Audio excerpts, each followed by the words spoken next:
Hello students, हम लोग पिट्स India act 1784 को स्टडी करेंगे।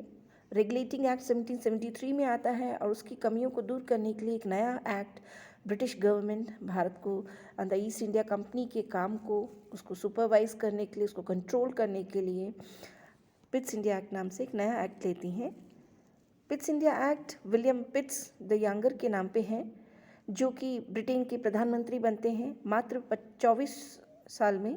उस समय किंग जॉर्ज थर्ड वहाँ के रूलर हैं इंग्लैंड के। टोरी दल सत्ता में है। यंग पिट टोरी होते हुए भी वो हमने अच्छा रिफॉर्म्स में बिलीव करते हैं, लिबर्टी में बिलीव करते हैं और इसलिए अपने आप को इंडिपेंडेंट विग भी कहते हैं।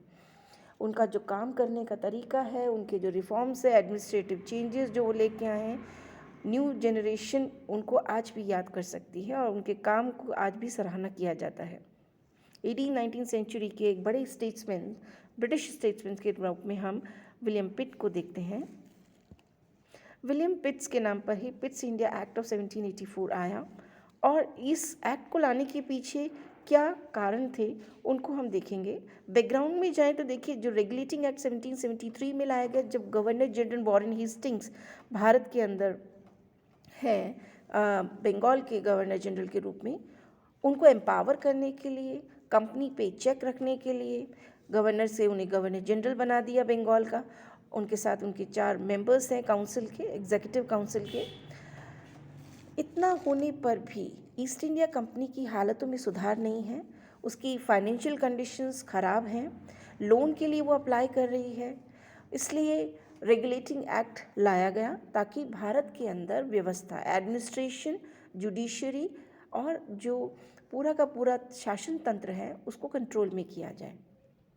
कमर्शियल एक्टिविटीज़ और पॉलिटिकल एक्टिविटीज़ दोनों पे चेक रखा जाए कंपनी के। लेकिन रेगुलेटिंग एक्ट जिसके अंतर्गत हमने सुप्रीम कोर्ट की स्थापना भी की, तो भी इतने प्रयासों के जो Warren Hastings, Elijah Impey, Supreme Court और रेगुलेटिंग एक्ट ने मिलकर की, उसके बावजूद भी कहीं दोष रह जाते हैं। उन दोषों को दूर करने के लिए पिट्स इंडिया एक्ट लाया गया। कंपनी का जो कार्य करने का तरीका है उस पर ब्रिटिश गवर्नमेंट, ब्रिटेन की जो पार्लियामेंट है, उसका कंट्रोल बहुत कम है। उसको कैसे मैक्सिमाइज किया जाए, जो कंपनी की फॉरेन पॉलिसी है उसको कैसे इम्प्रूव किया जाए ताकि संबंध अच्छे बने देसी रियासतों के साथ। बाहर कंपनी के जो ऑफिसर्स इतना करप्शन के अंदर है इंडल्ज, इतना कदाचार कर रहे हैं, अनाचार कर रहे हैं, ऑपरेशन कर रहे हैं, भारत की सप्रेशन पॉलिसी जो है, उनकी सप्रेसिव पॉलिसी को किस तरह से, या जिस तरह से वो इंडल्ज हैं इन सब एक्टिविटीज़ में, जिससे कंपनी के ऑफिशियल्स के तो जेब भर रही हैं, वो इकोनॉमिकली एनरिच हो रहे हैं, लेकिन कंपनी घाटे में जा रही है। इन सबको कैसे दूर किया जाए।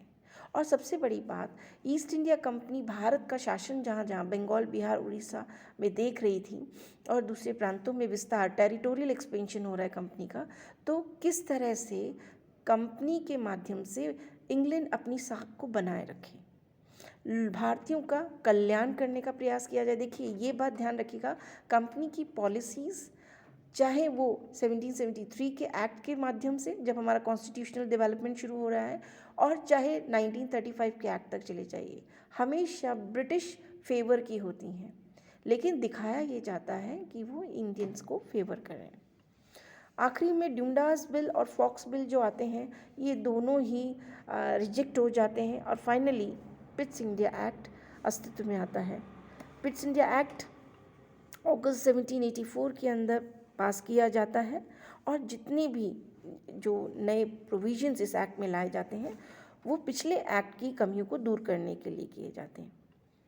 सबसे पहला इसके अंदर बोर्ड ऑफ कंट्रोल की स्थापना की जाती है, जो इंग्लैंड में होगा, जिसकी स्थापना के इंग्लैंड में की जाएगी। उसमें 6 मेंबर्स होंगे, उसके अंदर राज्य सचिव होगा, वित्त मंत्री होगा, ये सभी पदेन सदस्य होंगे, है ना, एक्स चांसलर, और जो सेक्रेटरी ऑफ स्टेट है, ये सभी की सभी सैलरीड ऑफिसर्स होंगे।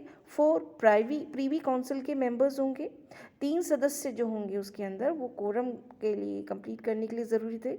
जो कमिश्नर होगा इसके अंदर वो अवैतनिक होगा, कंपनी के कर्मचारियों की नियुक्ति का अधिकार जितना भी है वो अब निर्णय मंडल को नहीं दिया जाएगा। देखिए, बोर्ड ऑफ कंट्रोल से पहले कोर्ट ऑफ डायरेक्टर्स जो है वो अपॉइंटमेंट्स कर रहे हैं ईस्ट इंडिया कंपनी में, और तब भी कंट्रोल नहीं है, तब भी इस तरह का मिसमैनेजमेंट है।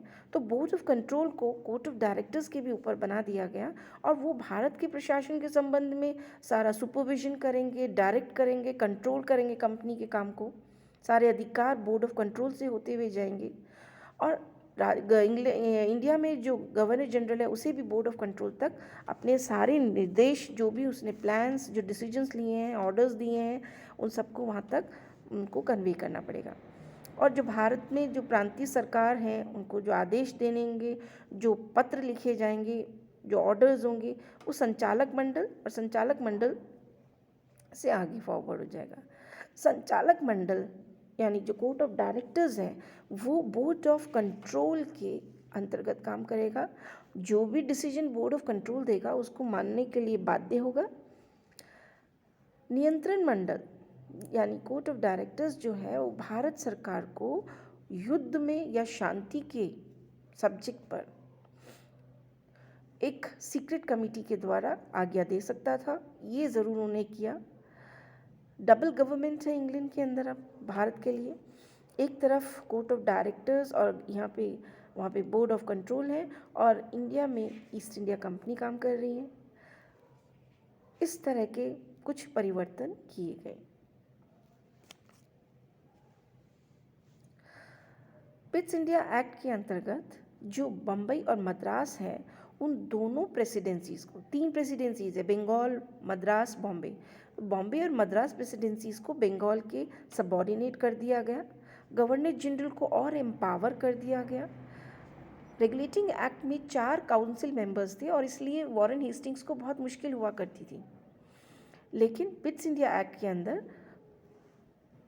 जो काउंसिल मेंबर्स हैं उनकी संख्या 3 रह जाती है, 4 से घटकर 3 हो जाते हैं। और अगर एक सदस्य भी आपको समर्थन देता है गवर्नर जनरल को, तो governor general desirable changes, desirable laws enact कर सकता है। अब कंपनी के जो स्थायी कर्मचारी हैं केवल वो ही काउंसिल मेंबर्स बन सकते थे। गवर्नर जनरल इन काउंसिल जो है वो जितने भी प्रोविंसेस हैं वहाँ पे सारे rules, regulation, administration, direction, supervision, ये सारे के सारे अधिकार अब टोटली गवर्नर जनरल के पास में आ गए हैं। गवर्नर जनरल ऑफ बंगाल के अंतर्गत के अधीन बम्बई और मद्रास के जो गवर्नर्स हैं, उनकी काउंसिल मेंबर्स हैं, उनको कर दिया गया कि युद्ध, शांति, राजस्व, रेवेन्यू, मिलिट्री और जो नेटिव स्टेट्स हैं उनके साथ जो भी लेन देन होगा, इनका जो पावर है ये अधिकार इनको दिया गया। जितने भी सबऑर्डिनेट प्रोविंसेस हैं, प्रेसिडेंसीज हैं, इनको केवल अगर इमरजेंसी है उस समय तो ये अपनी इच्छा से काम कर सकते हैं, नहीं तो इन पर हमेशा सेंट्रल गवर्नमेंट यानी गवर्नर जनरल उसकी काउंसिल का नियंत्रण बना रहता था। जो प्रोविंशियल गवर्नमेंट्स हैं, जिन्हें प्रेसिडेंसीज़ के भी आप कह सकते हैं, उनके लिए भी कुछ चेंजेस लाएं। जो प्रेसिडेंसीज़ के जो गवर्नर्स हैं और उनकी जो संख्या है, हर प्रेसिडेंसी के अंदर प्रोविंस में एक गवर्नर और उसके साथ उसकी जो मेंबर ऑफ काउंसिल है, जो पहले 4 थे उनको भी घटाकर 3 कर दिया गया।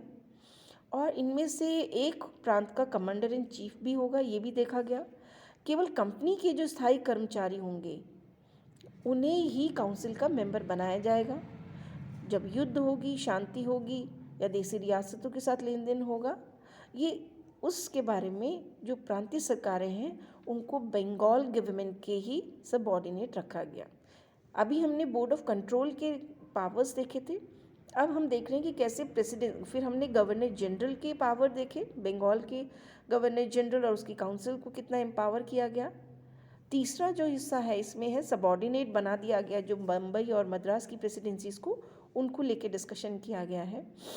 और पूरा का पूरा सेंट्रलाइजेशन ऑफ पावर आप देख सकते हैं। कंपनी के कर्मचारियों के विरुद्ध अगर किसी भी, जो भी यहाँ पे कोर्ट ऑफ डायरेक्टर्स हैं उनका अपॉइंटमेंट अब तक कौन कर रहा था, कोर्ट ऑफ डायरेक्टर्स कर रहा है। कंपनी के कर्मचारियों के ऊपर कोर्ट ऑफ डायरेक्टर्स है, कोर्ट ऑफ डायरेक्टर्स के ऊपर कोर्ट ऑफ प्रोप्राइटर्स है, और इसके माध्यम से कोर्ट ऑफ प्रोप्राइटर्स का जो लीगल होल्ड है कोर्ट ऑफ डायरेक्टर्स पे उसको रिड्यूस कर दिया गया है। कोर्ट ऑफ डायरेक्टर्स के पावर्स भी अब कटल कर दिए गए हैं। कंपनी के कर्मचारियों के विरुद्ध अगर जो महाभियोग होंगे उनकी जांच के लिए इंग्लैंड में एक न्यायालय का बनाया जाएगा, ट्रायल वहाँ पे होगा।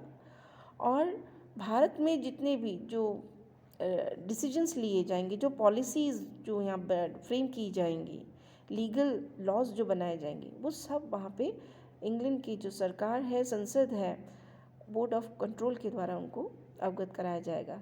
और कंपनी के जो कर्मचारी हैं अगर देसी रियासतों के संबंध में अधिक उनका वो रहेगा, संबंध जो है उनको थोड़ा सा रिस्ट्रिक्ट कर दिया गया है। कॉन्स्टिट्यूशनल इम्पोर्टेंस जो है पिट्स इंडिया एक्ट की वो बहुत है अपने आप में ही। जिस तरह से जो प्रोसीजर बोर्ड ऑफ कंट्रोल अपनाएगा, वहाँ पे कोर्ट ऑफ डायरेक्टर्स के जो पावर्स उनको कम किया गया है। कंपनी ने देखिए ईस्ट इंडिया कंपनी ब्रिटिश संसद के नियंत्रण में लाएं और वो सुचारू रूप से काम करें, इसके लिए पिट्स इंडिया एक्ट लाया गया था। और इसके लिए एक नियंत्रण मंडल जो उसकी स्थापना भी की गई थी, बोर्ड ऑफ कंट्रोल। और कंपनी जो है उसका पूरा का पूरा जो प्रशासन है भारत के अंदर, उसका पूरा उत्तरदायित्व बोर्ड ऑफ कंट्रोल को दे दिया गया।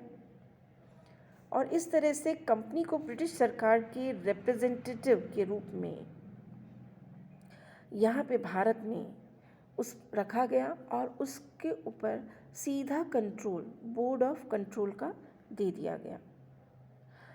पिट्स इंडिया एक्ट ने इंग्लैंड में भारतीय जितने भी मामले हैं उनका डायरेक्शन उसका बिल्कुल चेंज कर दिया गया। जो कोर्ट ऑफ प्रोप्राइटर्स हैं, अगर आप देखेंगे तो कोर्ट ऑफ प्रोप्राइटर्स उनको फ्री कर दिया गया, उन्हें शक्तिहीन कर दिया गया।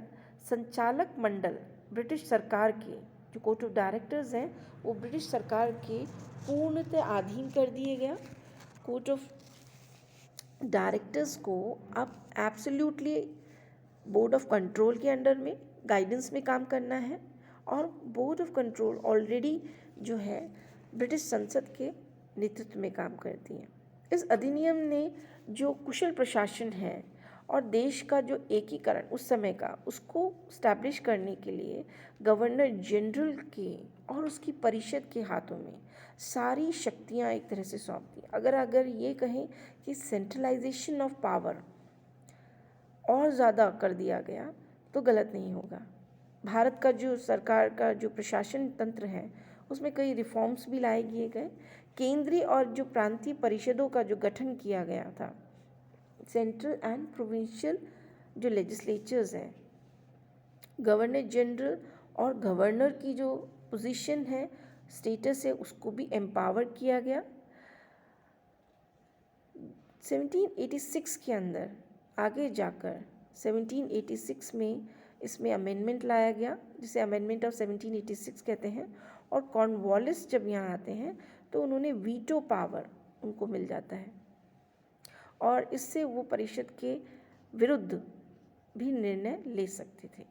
तो इस तरह से जो पिट्स इंडिया एक्ट है उसके माध्यम से भारत में जो संवैधानिक ढांचा है उसको और मजबूत किया गया और ईस्ट इंडिया कंपनी के जो कार्य करने के तरीके हैं उस पर एक अंकुश लगाया गया। Thank you.